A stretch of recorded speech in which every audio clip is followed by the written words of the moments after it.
Now we're going to finish up with HR. So HR all has got to do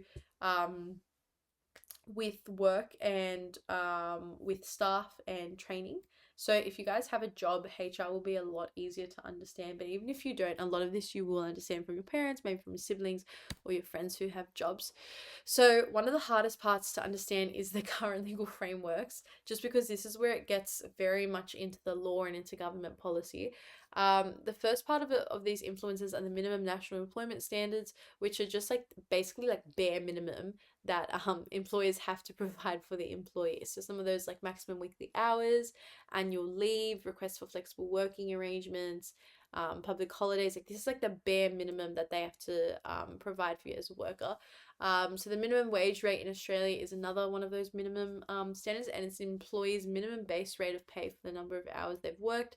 It's every year they're reviewed by the Fair Works Commission, and that's why sometimes on the news you'll hear like, oh, they're increasing minimum wage, but at a minimum you have to be paid like this wage, and it's kind of like the least you can get paid to work here as a worker in Australia. Another part of the current legal framework are awards. So awards are legally enforceable formal agreements and made collectively between employers and employees and their representatives at the industry level. So modern awards have like the base pay rate, they've got the overtime, they've got leave and loading, any superannuation, any allowances, and they apply on top of the national employment standards. So if you work in retail or you work in hospitality, you're just under the general award. Like I used to work at like a woman's clothing store. Like I didn't have this special fancy contract that was literally just for me. I just had the retail award that like anybody who works in retail is gonna receive, and it's just kind of got those minimum standards, but at that kind of level of the career. A difference is enterprise agreements, and they're collective agreements made at a workplace level between an employer and a group of employees. So this is at a specific job, so maybe at an office. The boss will sit down with all the workers and be like, okay, let's talk about, the pay rate, let's talk about overtime, let's talk about how many hours you're going to work, and it's specifically for those workers in one environment. Now, if you get the retailer award, for example, anyone working in retail, whether you work at Foot Locker, whether you work at, I don't know, Glassons, whether you work at Supre, like General Pants, they're all going to be under that retail award. Enterprise agreement, though, is for one specific office, one specific company, one specific shop, and it's between the boss and those workers and the group of workers.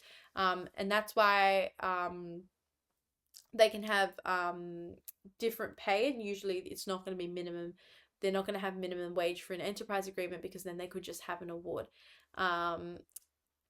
So that's the difference between enterprise agreements and awards. Awards, I just think like participation award, like everybody gets one, while enterprise agreements are at that enterprise, so they're at the enterprise level, and it's agreement between the boss and the workers. While the award, like I didn't get a say. They just sent me my contract, and if you work in hospitality or retail, it'll be exactly the same. They don't ask you like, oh, what do you think of the pay? What do you consider of your leave? Like you just get a contract, like that's the award, that's what everybody gets.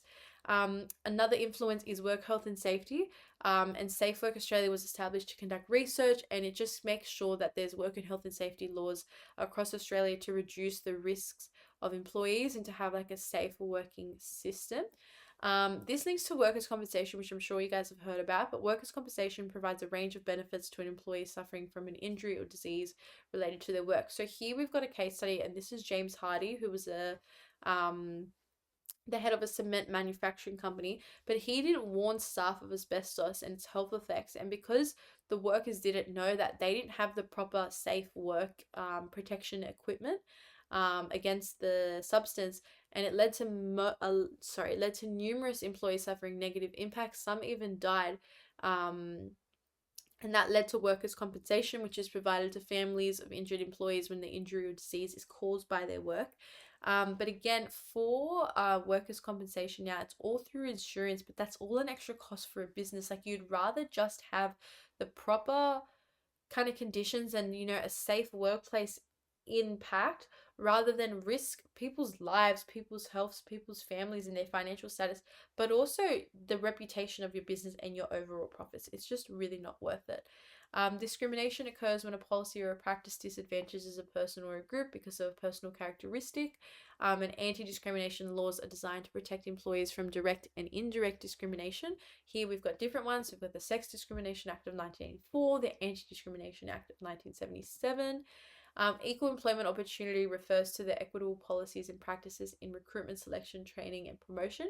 And if you want to see like the level of equity in a business, it's reflected through opportunities for women and minority groups. So if you see a business that's completely run by men and there are no female workers, there's no women in management positions or senior positions, that naturally will show you that there is a lower level of equity compared to a business that does have women in those positions, or that does have individuals from minority groups represented within higher up positions.